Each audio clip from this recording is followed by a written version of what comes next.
Indigenous defense capabilities by Major General A.K. Channan, Param Vishisht Seva Medal, Sena Medal, PhD, retired, an artillery officer and alumnus of the NDA, DSSC Wellington and NDC Delhi. He led the Army's Make in India initiative for several years. He is the first ADG of Army Design Bureau. With over a 37-year career, he served largely in operational areas in Jammu and Kashmir and the Northeast, held key international defense dialogues, and was part of the team that created the IDEX platform and drafted the Make-2 procedure. May I now request Major General A.K. Channan to address the audience.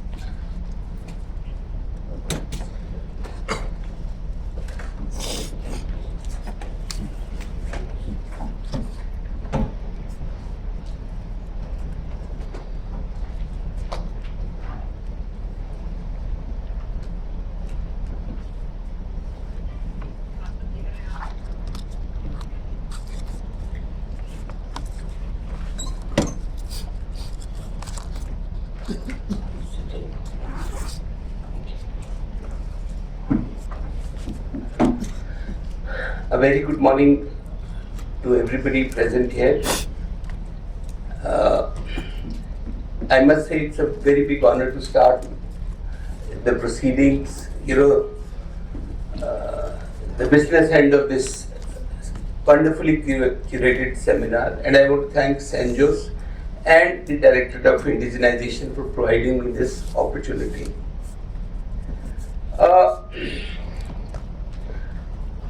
There are a large number of people who are, practitioners in this, who are serving, who are up with the latest information, who will be able to probably give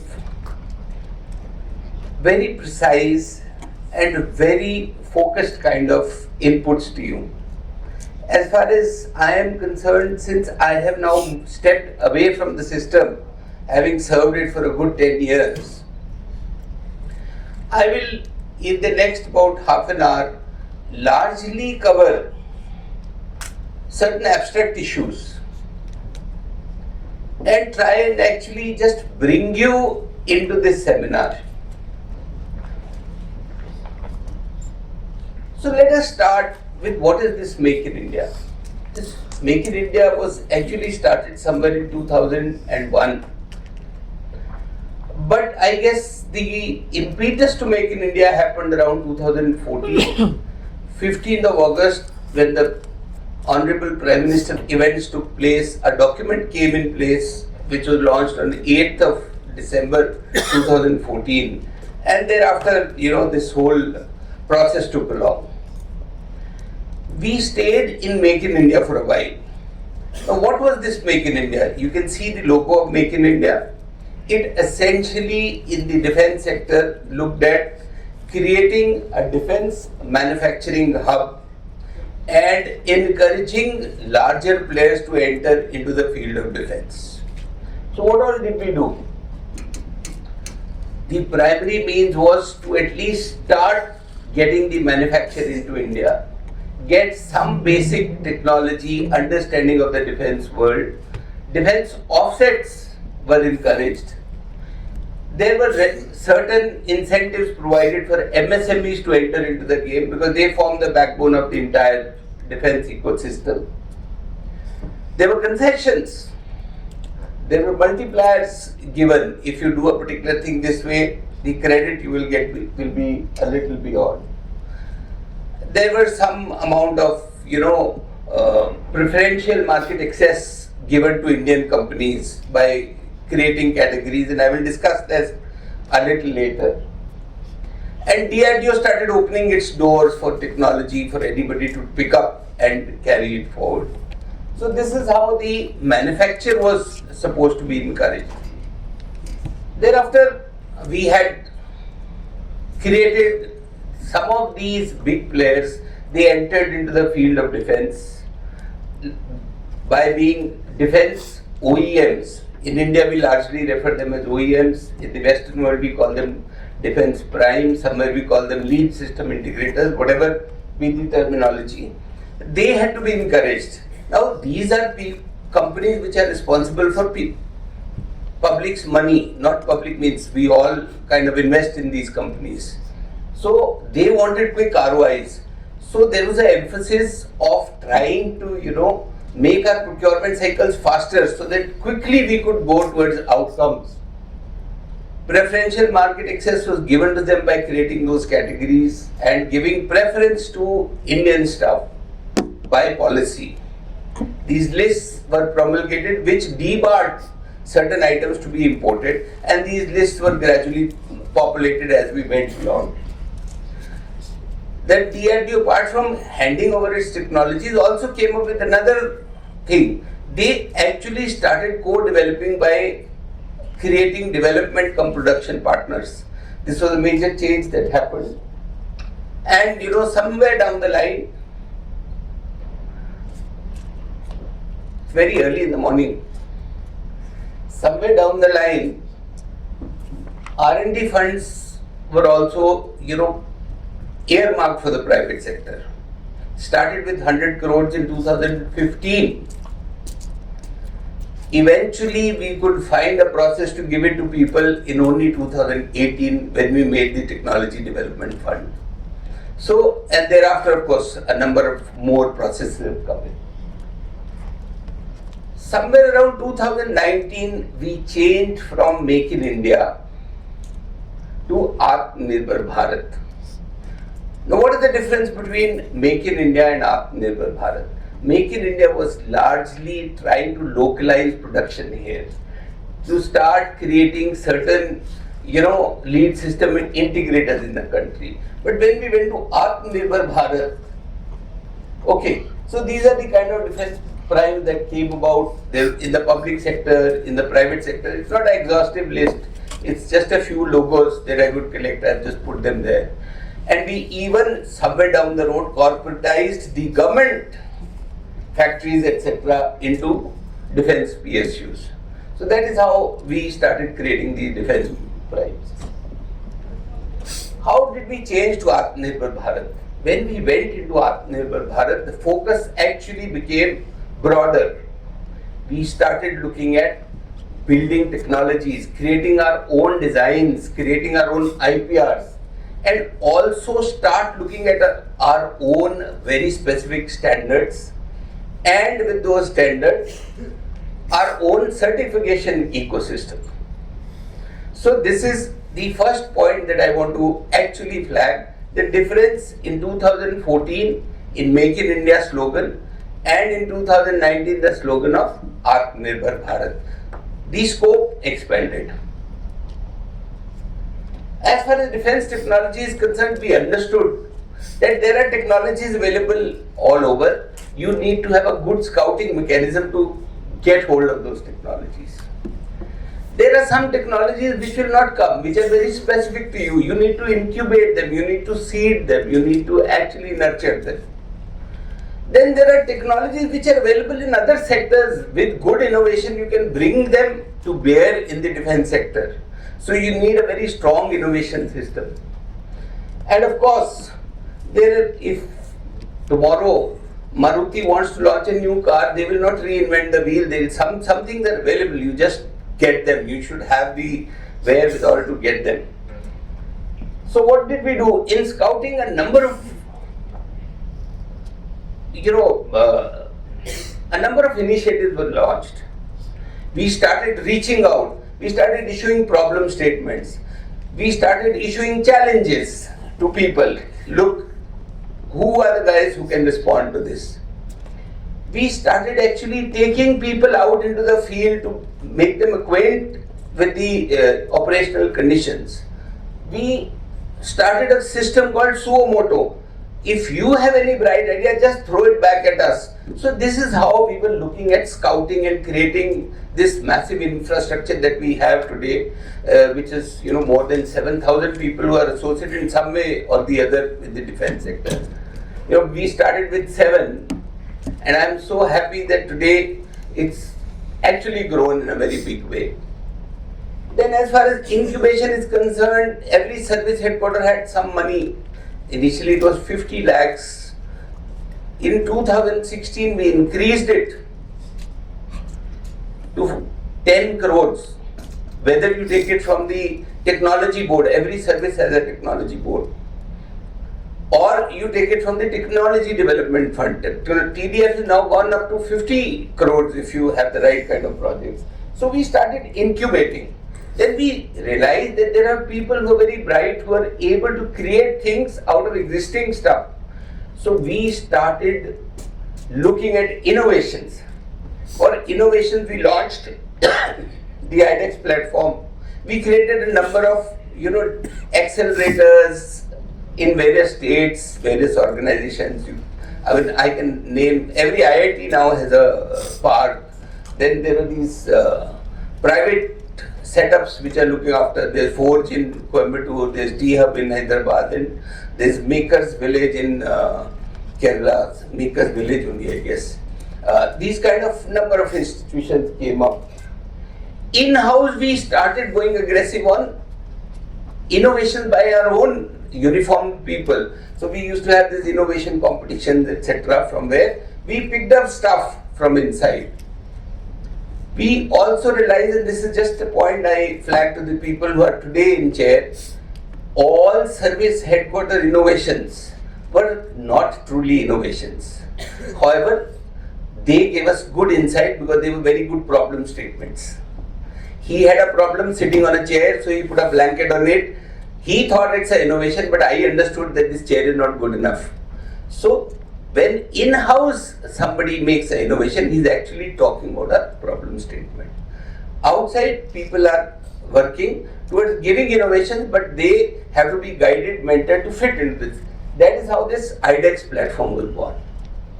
And of course, obtaining it, we actually started focusing on TOTs. Please understand, way back in the mid-70s, we bought the Milan missile, or early 80s. They gave us some TOT which told us how to build the body. Then we bought another missile. They gave us a TOT how to build body. Then we bought some other missile. They gave us a TOT how to build the body. So in the end, we knew how to build the body 50 times over, but we never got the seeker or some other critical part. So there was a focus by people that time who were running these systems to actually start documenting these TOTs and reach out and ask for more meaningful inputs. Also, there were cross connects between international organizations for innovation, etc., and those kind of platforms were created. So this is how we looked at technology. And of course, at the same time, all of this was happening as a whole of country approach. So we involved the office of the principal scientific advisor, and he started kind of getting more active into the system. There were technologies which we could feed off, which were already somewhere there. There were projects which were running, we could feed off them. So much for technology. As far as, look, I'm just touching, skimming. I'm trying to kind of make the whole picture for you. Each of this is a separate session which individually will be covered over the next 2 days. So I'm just trying to get the context across to you. And as you move around, people who will take a deep dive into everything. There will be somebody who will talk for an hour and a half on IDEX. There will be somebody who will talk on, maybe this defense IPRs and D&D issues, etc. So each one will take his bit. So as far as IPRs are concerned, we understood that this is a challenge. We cannot straight away aim for the moon. So we started something called spiral development. Earlier there was a strict red line and you either had to cross it or you were this side. But with this spiral development, you went phase wise and you kept developing stuff which was very much your own. It started small, you failed small, you restarted small, and gradually you moved up the ladder. Then of course, startup challenges and all which were part of the IDEX. The funds have grown from 1.5 CR to 25 CR, and in special cases I'm sure it will even go beyond as things process. DRDO, the DGQ has set up something. So you created IP and you needed to protect that IP. So the DGQ actually set up something called Raksha Gyan Shakti. And this is where they actually help you register your IPRs free of cost. And of course, as I already mentioned, the transfer of technology was always, we started actually going into it in a much bigger way. I've already covered defense manufacture and defense primes. Then let us talk about defense certification. We also realized, now here is a very important point. Somewhere, I feel little technologically challenged because LP Singh is sitting here and he has been my technology boss, but I'll still try. You can help me if I go wrong.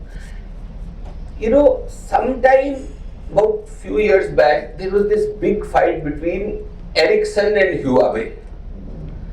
One was looking at 5G from the Western side, one was looking at 5G from the Chinese side.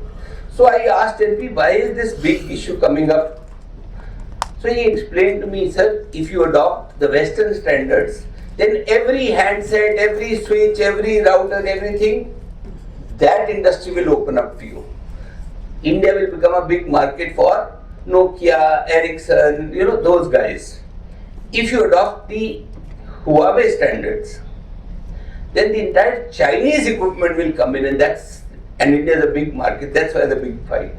So that is the day he explained to me that when you choose your standard, which is your own standard, you will be able to then actually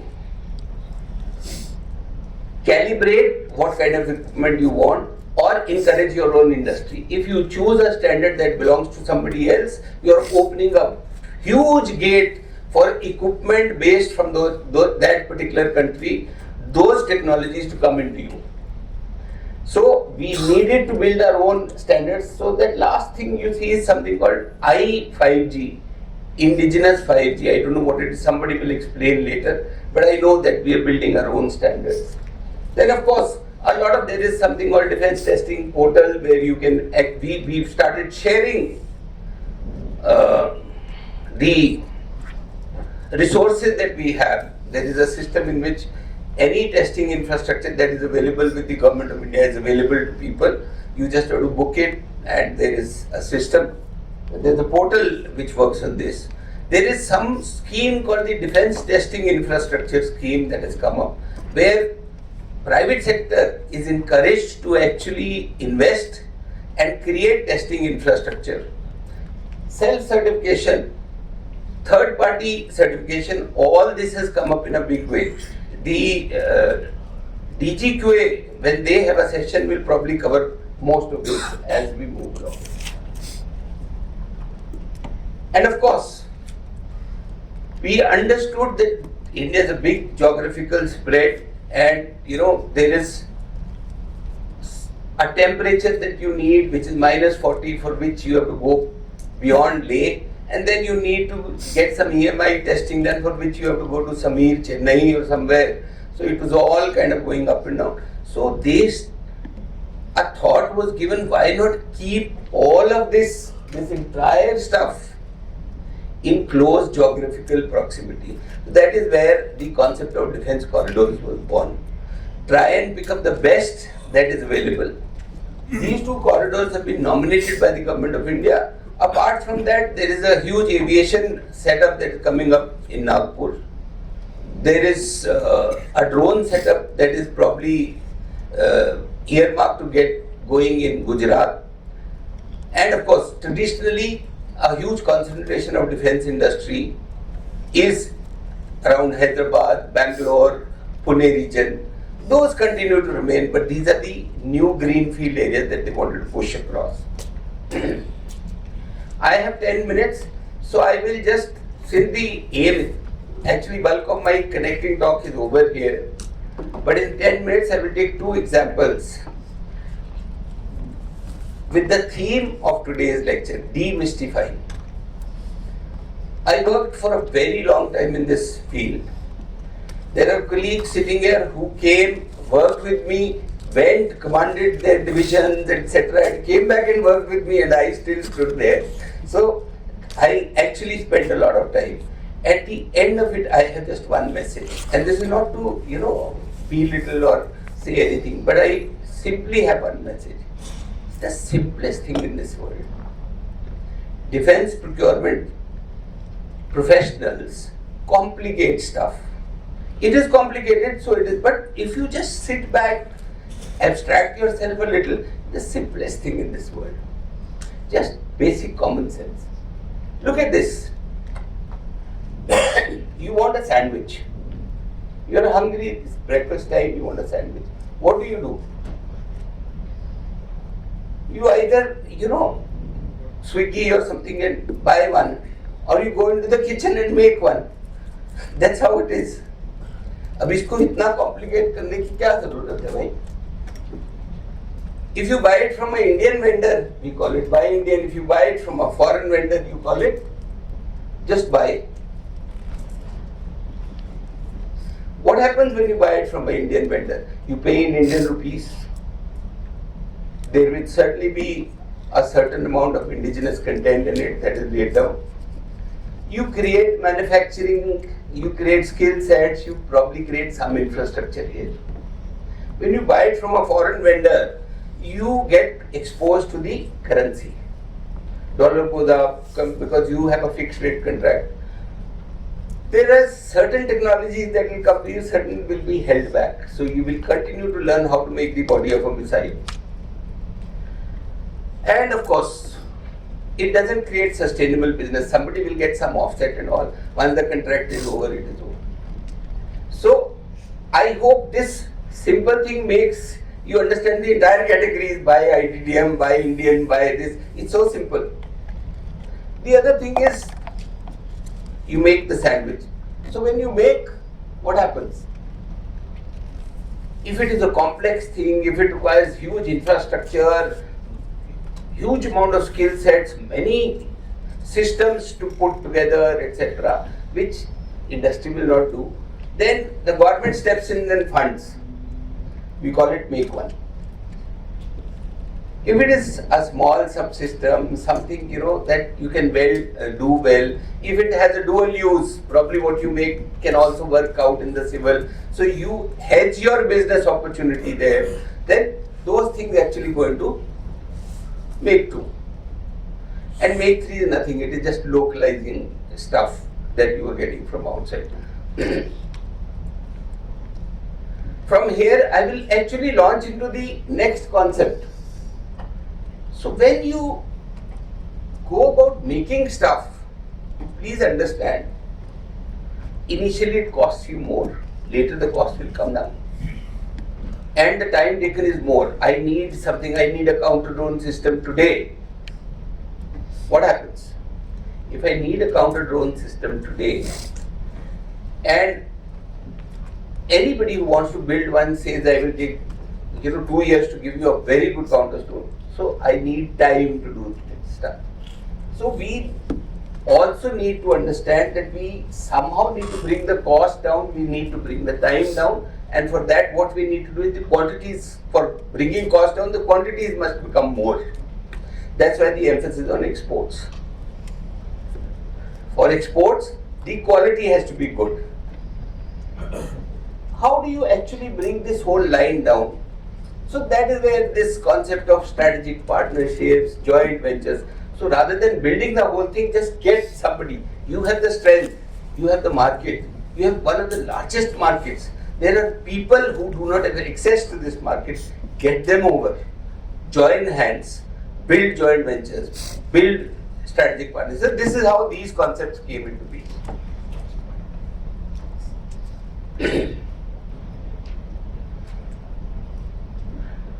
Second thing, there is this myth about procurement. It's the simplest thing. I will again tell you the entire defense acquisition process is like buying a car. When you want to buy a car, what do? You first decide what kind of a car you need. You need a hatchback or a SUV or a sedan or whatever it is. You do some planning about it. Then you decide how do you buy it. You want to pay full, you want to take a loan, you want to take, this thing. These days there are models in which you can lease cars. So you decide how you want to make this ownership happen. This is all your thought. There is always in every house somebody who is the final approving authority. So you have to go there, and only when that approval comes you can go ahead. Otherwise you can keep thinking about it. Once that approval happens, then there is a process. You go fill some forms, put some PAN cards, some this, some that, all that happens. And then finally one day you go click a picture, big key, car comes to you. Then there is a process, 3 free services. You have to make sure if run it in a particular manner. Same is the case in defense acquisitions. Big guys complicated, but it's as simple as this. What happens in defense acquisition? How does it differ from this car? Just one issue. See, it's a little more complicated. Why is it a little more complicated? Because you're not using your money, you're using public money. So public accountability has to be built into every bit of it. The defense cars are open in the market, but defense equipment is very highly regulated. The requirements are laid out and they are very stringent. You need very high assurance, very high reliability. You can't be failing in operational conditions. And unlike a car, if it's a bad deal, you probably after a couple of years get rid of it. Here, you are sticking with that for long term. So you need to make sure. Like Devu sold a lot of cars, now it has vanished. Now people who own Devu cars are finding it difficult. You can't have that kind of a situation here. So you need to do this. So, while I was discussing with DG St. Joe's how to curate this program, so I thought I'll just put this. I'm not taking away. There will be people who will explain each one of this. So how does planning differ? Well, there is all this that happens, LTIP. Somebody will talk about each of this. Channan, can you just put the previous slide? Now, how many of you have recognized who is the approving authority in case of Judge Channan? Okay. That is a real story. Okay. So these are the kind of stuffs that you need to do. There is directorates which are working on this kind of stuff. This is how the planning happens. Much more complex. People with deep experience are looking at it, putting it all together. That's how these documents come in. Some of them are in public domain, some of them are not in public domain. SCAP is now, I think, called something else. Whatever. Then you make a strategy. So you list, you prioritize, you ensure, you map what is available, you build. So RFIs come in here somewhere when you start mapping. Then you categorize, and I spoke about that make and buy. That is all categorization. You scale. You need to have authority to work. If there is something new, then you probably have to go and scale it yourself. You have to define this need. That is where SQRs come in for various services, etc. So these are the kind of documents that come in. People will discuss this during the course of the next 2 days. Oh, this is what you keep hearing: Defense Procurement Board, the Services Procurement Board, the Defense Acquisition Council. All of this happens here. At the requisite place, events are granted. I'm sure somebody will talk about this as well. And then there is this entire process. Actually, I'm explaining this process, but this is how this entire process. So these are the kind of documents: RFPs, TC, FET, METs, TNC. All this will be covered. And finally, you have stuff like ATP, PDI, GRI. So it's as simple as this. Finally, all of this that I have spoken of, and all that you will be made to understand over the next couple of hours, days, is not something that we are interacting. Every bit is being monitored by the day at the highest levels. So if you see the dashboard of the defense production department, you will find that on every day updated on this, that, how much, what, etc. is being monitored almost on a daily basis. The government has a big stake. They are fully focused on helping bring this entire ecosystem together. Today, let me tell you, as practitioners, we may be lagging behind, but as policy makers, the government is actually running far ahead of us.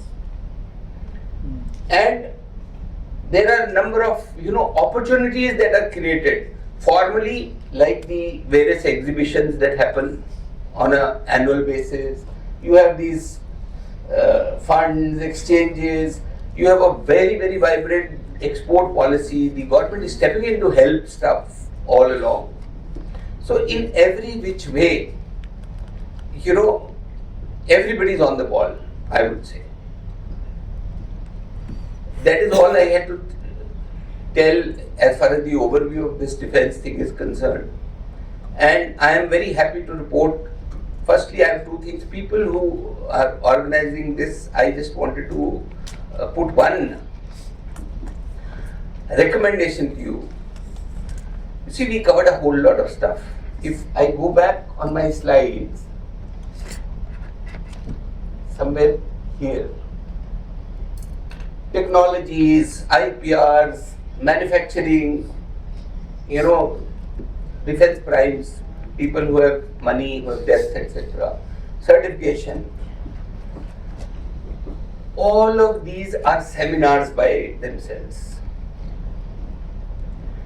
I mean, this is my recommendation. In the industry or on the other side, the people who represent A or C or B are different. So actually, if you get everything into one capsule, somebody sitting here may only actually be requiring A, somebody, because he is only looking at IDEX, somebody is actually looking at, is a MSME looking. So we could probably have a couple of more seminars, which the DG mentioned that will happen. So that is one.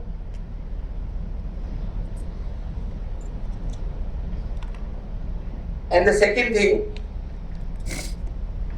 this is the first time ever I have come to speak for St. Joe's. I have spoken a number of times. When the DG has not told me that time is up, wind up, I am closing 2 minutes before my time. Thank you. But wait. For the insights, that was very much helpful. So I've been part of the defense ecosystem for almost 8 to 9 years. I was part of the UK ecosystem, then after I come back to India, setting up an accelerator and AIM. The actual challenge that we are facing as innovators or entrepreneurs, that from idea prototype to productions, we can do it and we have done it. But the challenge comes in when we actually require trials. As you said, we have to go NCNC, lot of areas, that's one. Second thing is access to test beds, because we have to do it multiple times and sometimes we don't get the dates. Sometimes it comes in between holidays and all, so that is where the challenges are. So if we could identify a few areas where we could easy to access and get some time, it's not like 1 day or 2 days, but if we can get maybe a month or few weeks, so we can actually run it, trial it and get a report so that we can actually supply after that. Thank you. That's just a suggestion as well as you. Okay. It is actually an issue that kind of remains and persists. As I said, the government is very quick on building policies. It is probably this difference between mind and execution that lag still remains. The defense testing infrastructure scheme, we mooted way back in 2016, where we actually wanted to privatize the entire DGQA ecosystem and put it out as public this thing, so that anybody can come and test and it becomes a revenue center rather than a cost center. Obviously, these are things. The decisions are not so simple. It's an aspirational thought, but there are so many other things that organization does, etc. But yes, there is a challenge. I will not deny it. There is a huge conflict of interest that happens because it may be open, but the timing may just kind of move you out of a trial. There is an iterative way in which you have to use these facilities. It is a little bit, but I guess as we grow along, as we mature, right now, the pie is there, but everybody is gunning for everything. We will have to segregate. We will have to probably create, people who look after a particular field, etc. Today, if there is a tender for, underwater, some breathing apparatus or something, you will find all those defense primes, everybody is bidding for it. But in mature, military industrial complexes, tasks are there. Somebody is making guns, he is good at guns. Somebody is making missiles, is good at, say, a guy who is making aircraft, here everybody wants to do everything. This is a phase through which we go, and that is why there is so much of, crowding it. It's not a policy thing. It's somewhere we also have to be blamed. And in large fish, small people do get, but I'm sure somebody will answer this much better. I have actually reiterated your problem, but somebody will answer this much better. I support him. I support Channan sir for answering this. Yeah. We're actually fast tracking some trials. Sir, एक minute. Yeah. As I said, who's in chair will know better.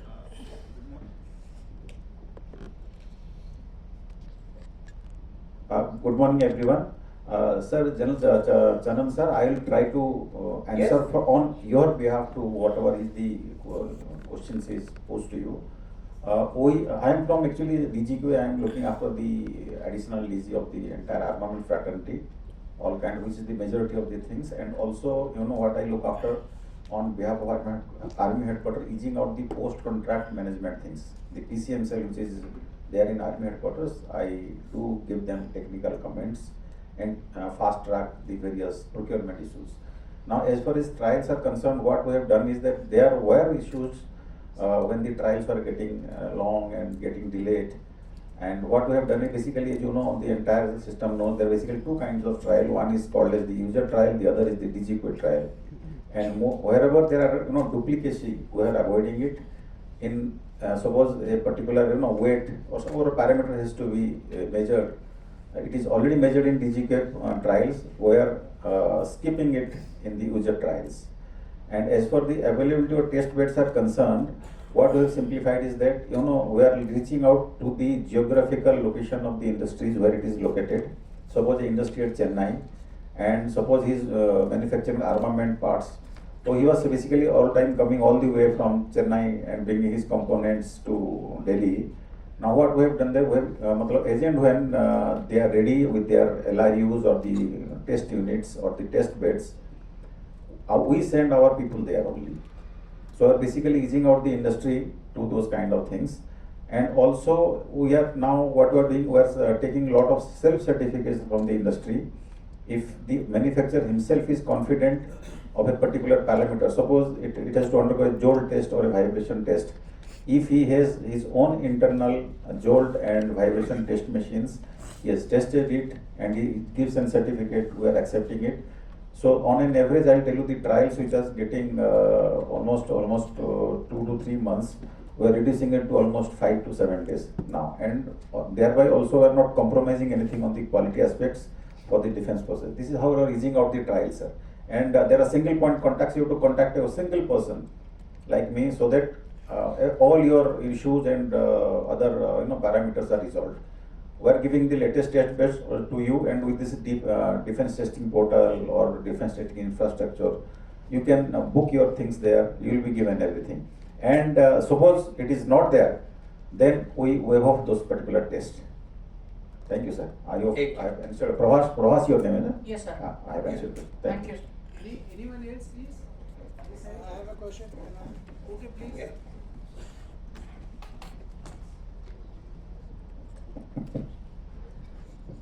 Good morning, General Channan. Thank you for excellent overview. Sir, now that this, first of all, I would like to compliment for holding this kind of seminar. I am a MSME and a startup, so I am sharing my MSME and startup perspective. So during the prototype, you have created a lot of mechanisms for funding, IDEX, so many TDF.